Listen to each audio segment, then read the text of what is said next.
in this episode. First question. If there would be a guy that consider herself or himself a woman, would you think like, okay, let's get him into the women's club and into the changing rooms and stuff? That sounds a little bit transphobic. No, it was a question, like not a statement. But if the person is a woman, then they should attend the women's gym. That was quite a rude way of referring to... What? I asked this question probably as polite as humanly possible, and still it triggered this young lady. FBI, open up! Oh shit, sorry guys, I didn't mean to assume her gender. A Germanly original series. What an intense start to today's 60-second podcast. in which we will ask the question if the government is your friend. What's your name, by the way? My name's Hannah. Hannah. My name is Leo. Nice to meet you as well. Where are you from? Ireland. Ireland. Yeah. You don't have like this typical Irish accent, or am I? You don't think? Well, maybe I'm gonna hear it In a few minutes, yeah. You could start with trying to weed out the German question for today. Hast du alle Regierung? Vertraust du der Regierung? Do you trust your government? Oh, in Finland, well, I think mostly yes, but well, yeah, there are some problems, so not like completely. They also do mistakes, so No corruption in Finland, really. Yeah, not that kind of corruption, and they handle the COVID situation pretty well. So, yeah, mostly we do. If you ask me, like my pre-judges are always like, in Asia it's very strict and there are like a lot of government in power. But if you just told me like maybe this winter in Germany gonna be stricter than in Singapore, why do you think that is? Is it like a different virus and that's why we have to do different rules, or? I have no idea. Yeah. And in general, do you trust the government? Let's ask it like that. Like, if I'm allowed to ask. I think that any decision that's being made will be validated by certain experts. Finland did had a lot of corona measurements, or how was it like the last 2 years? It was not like a total close down. Well, I can imagine it wasn't as strict as here in Germany, but also not as easy as in Sweden, I would assume. no, nothing like Sweden. Yeah, nothing like Sweden, yeah. Did you heard about Sweden? Maybe you have friends there, or you visited Sweden once. How was the situation the last 2 years in Sweden? Yeah, they didn't have any restrictions, so yeah. Yeah, but what I've heard about Sweden is that people in Stockholm, they just sat in cafeterias on the street. Clubbing like with hundreds, thousands of people. It was closed and so- they didn't wear masks maybe, and there was a lot of COVID there.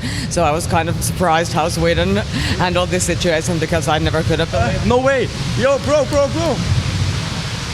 No way! One second! That's quick. Da jetzt wieder auf Deutsch. Was geht? Alles gut bei dir? Ey, die zweite Folge kommt noch. Ich will nicht, dass du denkst, ich habe jetzt nur die Hälfte reingeschnitten, so da kommt noch eine zweite Folge so. Okay. Falls du es gesehen hast überhaupt. Ich hab's gesehen, ja. If you're talking about Asia, they don't really search for opinion as readily, and I think it's very interesting that you all have a protest here about this, this coronavirus measures that's going on. Yeah. You never had that in Singapore in the last 2 years? I think we have complaints, but rarely do we get assembly of people to do this type of engagement. Yeah. So you are just standing that you were in the gym, like this gym for women, right? First question. If there would be a guy that consider herself or himself a woman, would you think like, okay, let's get him into the women's club and into the changing rooms and stuff? That sounds a little bit transphobic. No, it was a question, like not a statement. But if the person is a woman, then they should attend the women's gym, no? Okay, like, yeah, we're talking about transgender women, like a man that identifies as a woman. Well, that's not a man that identifies as a woman, that's just a woman. Okay, so you would say, yeah, go for it. Of course, Okay. yeah. The question of today is video. Maybe you can read it out, it's in German, but yeah, you're learning German, right? Maybe I mean, not so good. But you can try it, I can help you. I don't understand it, I'm sorry. It is, vertraust du der Regierung? It means, do you trust the government? Let's say like the Irish government, the German government, the general government of the Western countries. I think trust is a strong word. I hope that they can do better in some instances. in general, the Irish government is quite complex. So In Ireland, like, did you visit it in the last months or? yeah. Because here in Germany, maybe you've noticed this as well, more and more people are starting to question the government, and it seems like the people don't trust the media and government anymore. Is it like that in Ireland as well? There are quite a few concerns. Yeah. Do you think like those concerns have reason, or like are they reasonable? Yeah. Like that's my opinion as well. Which topic would you say? Yeah, on this topic I can totally understand that people are getting angry, that are getting that are not that hopeful anymore. Let's say it like that. There's quite a bad housing crisis in Ireland at the minute, and the government isn't doing much about it. So that's probably the biggest issue there. Okay, ich wünsche dir was, ja? Sure. Sorry for that, but we were like filming a video like 2 weeks ago, and I exactly interviewed this person. Really? And like we never knew each other, and right now it's like crazy going on. Looking backwards, would you prefer the Sweden way or let's say the Finnish Western way? I would definitely prefer the Finnish way in this situation. Yeah. Yeah, of course. Yeah. Why? 3 shots and I'm good. Yeah, in the COVID situation, it was good that there was some kind of a close down, not like total, but there were so many fewer cases in Finland, and I think we handled it pretty well. So people could kind of live normal life all the time, mostly, and. Okay, so in regards of people don't get any more houses to live in. Yeah.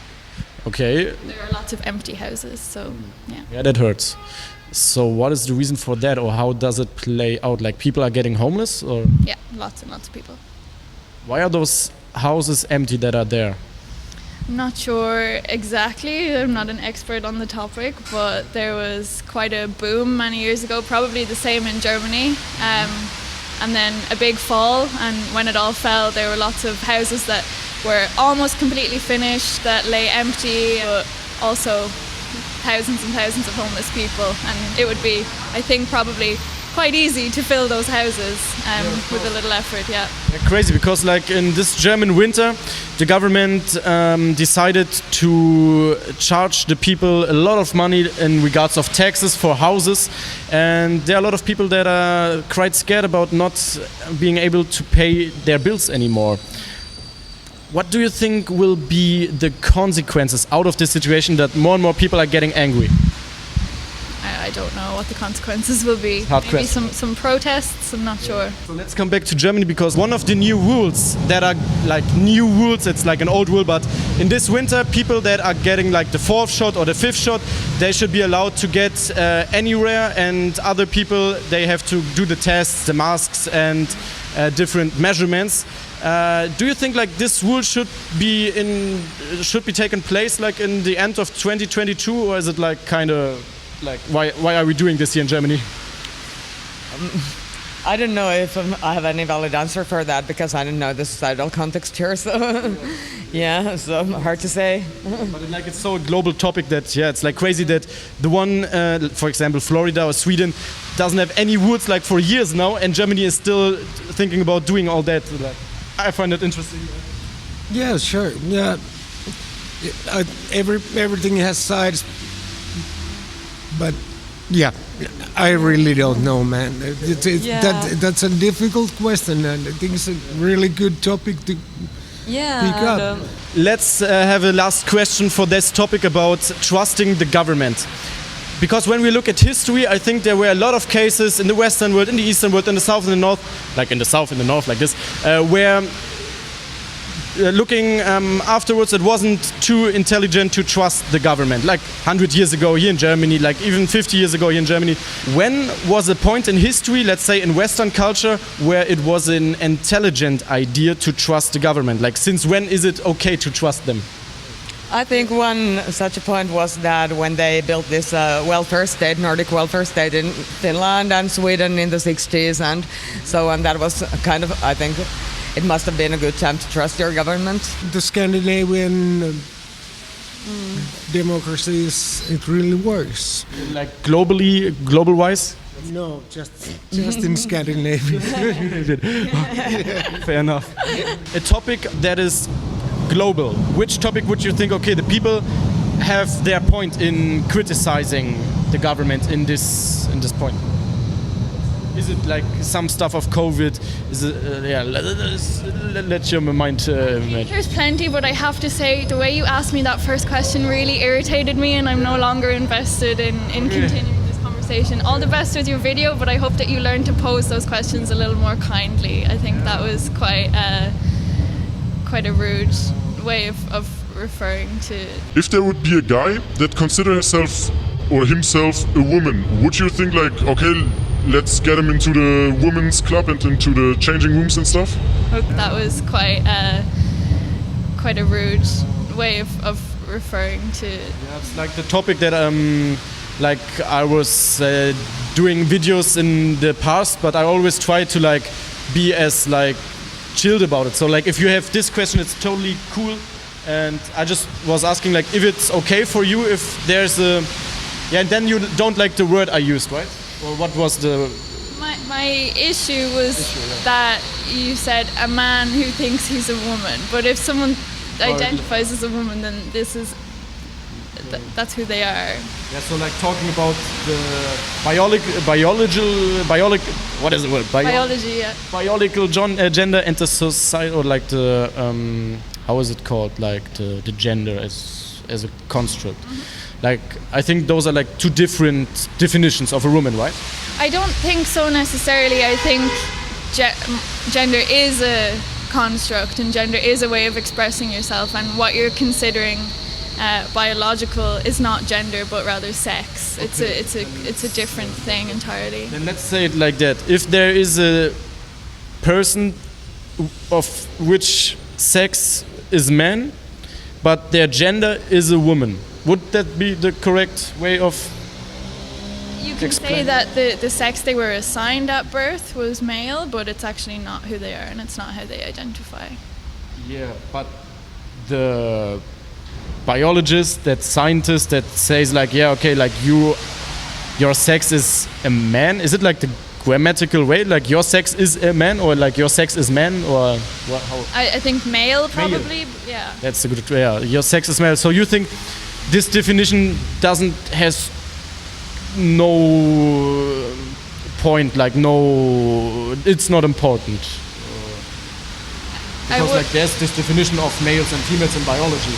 Yes, but important to who? I mean, it is going to be important on some level, but important with regards to whether or not you should go into the gym, I don't think so, no. Because like that's a heated debate right now, not about the gyms, like also, but the case with transgender people in women's sports. Like their example, I think it's quite important to have a definition of who are allowed to play there and who are not, because like that's why there are two different sports. I disagree, because I think that a biological advantage is always going to come into sport. It's why tall people are good at running. It's why broad people are good at swimming, whether you're male or female. That is a biological advantage, no matter what your gender. So I think that's why, like in boxing, there are people like with 60 kilograms fighting against 60 kilogram people. And that's why, like in running, because males have better possibility of run faster and stuff like that. That's why I think this is divided to make it more fair. Or would you say, like, no, we should have like unisex sports? I think there's definitely a space for that, but I think it's more nuanced than just separating it into males and females, because it's the same as saying you say males are faster than females at running. In general, that is true, but I could be faster than you. Let's try it out. We want to Ireland. If you want. We want to Ireland. I got problems with my knee. Oh, me too. Okay. Okay, which one? The white one? The left one. Then we are okay. It's kind of fair enough. Yeah. But then a short man would have a disadvantage against a tall man. So it's a lot of things to weigh up as opposed to just your sex. Is it like in Sweden with this digitalization, like with all of the microchips going on to pay and stuff, like that you are not using that much cash anymore? Is it like a thing in Finland?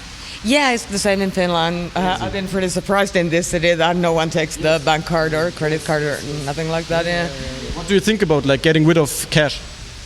Yeah, well, it comes naturally. So we don't even have any ATMs anymore. So well, isn't can't get cash anywhere. You have to, if you go to bank and withdraw money, you have to pay to withdraw money. I think it's like an alarming sign because like I don't think it's a natural situation. It's just like an interest of big groups that want to have a cashless society. And do you see any negative side effects that could come out of this situation? Well, maybe it depends on society, but in societies where people do not, many people do not have like bank accounts or even ID or something like that, it's kind of, I think it sounds like death for many people because if they don't get this, cards and accounts and even ideas, so what you're going to do. So you're talking about a situation where the government decides who can get money and who not with digital... Like, societies like in India or somewhere where people China, social credit system. ID, or how do they ever get those?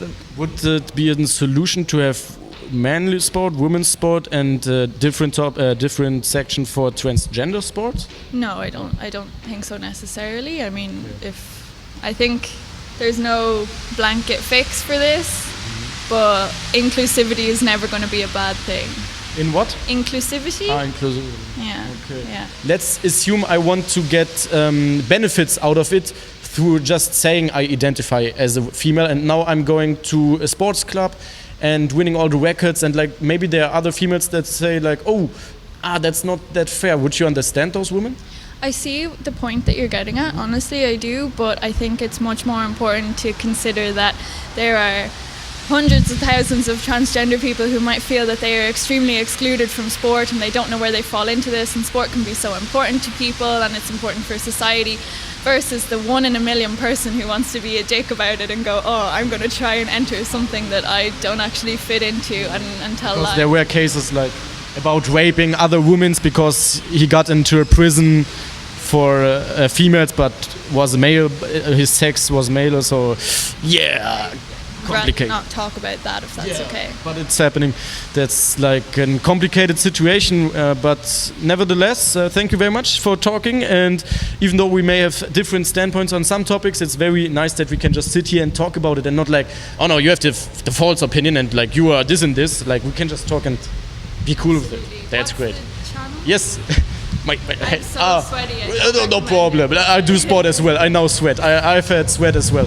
Do you can imagine that a system like in China with like all of the social credit system without cash, with a lot of security cameras everywhere scanning your life and your private life as well? Do you think it is an option for the future in Europe, in Western society? Oh yeah. Yeah, it probably is an option, but you wouldn't like it. No. Yeah, but I think it's more like terrible. maybe that would be terrible. But it's happening all the time. If you go to London, they have CCTVs everywhere, and everything is monitored. And it's a different kind of a society based on surveillance. You think like it would be possible to have a democracy but with the social credit system, for example? Like those are ideas that are actually talked about. Like there are ideas in German government how to have a social credit system but like in a democratic way. Do you think that's possible? I'm sure.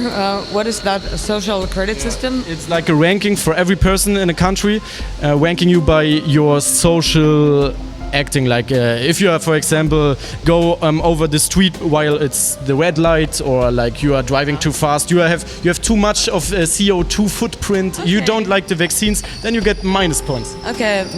Disadvantages. Yeah, kind of bullshit. Let's bullshit. Indeed. Yeah. Okay, then like this one as well. That's about it. So thank you very much. You trust your government like 70-30, let's say as a Scandinavia. Yeah. Thank you very much and have a good day, right? Ciao. Okay. My teacher used to told me always start with the positive feedback. So here we are. I was able to communicate in a chilled way with 3 people that probably had a different opinion than me in 70% of the cases. That's not normal anymore, it's rare, and so it's even better. The negative?